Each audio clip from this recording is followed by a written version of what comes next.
पवित्रात असताना पोलिसांनी सुद्धा आता कठोर भूमिका घेतली आणि सगळे जे आंदोलक रस्त्यावर उतरले होते त्या सगळ्यांना जे आहे रस्त्यावरून उचलून गाड्यांमध्ये जे आहे वाहनामध्ये टाकताना आपल्याला दृश्यांमध्ये पाहायला मिळते आहे। कुठेतरी जे आहे गेल्या काही वेळांपासून आंदोलन जे होतं ते मोठ्या प्रमाणात जे आहे थांबून ठेवलं जे होतं रस्ता रोको करत होते, त्यामुळे आंदोलक जे होते ते कुठल्याही परिस्थिती ऐकायला तयार नसल्यामुळे आंदोलकांना जे आहे ताब्यात घेतल्याचं आपल्याला पाहायला मिळतं आहे।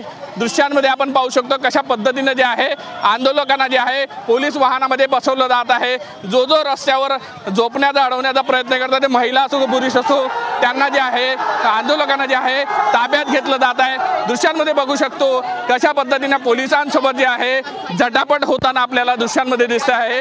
ही झटापट होत असताना सुद्धा पोलीस जे आहे कुठल्याही परिस्थितीत आंदोलकांचा आता ऐकून न घेता जे आहे पोलिसांना ताब्यात घेण्याचं जे काम आहे ते दृश्यांमध्ये आपल्याला करताना पोलीस अधिकारी दिसून येत आहे। आंदोलकांची भूमिका जरी कठोर असली पोलीसही आता कठोर भूमिकेवर उतरलेले आहे। व्हिडिओ जर्नलिस्ट सौरभ बोलेसा, पराग डोबळे, साम टीव्ही न्यूज, नागपूर।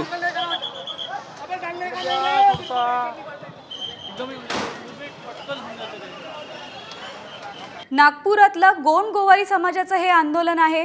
तिथे रस्त्यावर झोपून आंदोलकांनी रस्ता अडवण्याचा प्रयत्न केला होता।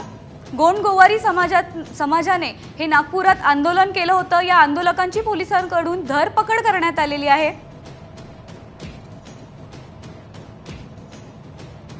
नागपूरमध्ये गोंड गोवारी या समाजाने आंदोलन केलं होतं। आता आंदोलकांवर पोलिसांनी कारवाईचा बडगा उभारलेला आहे।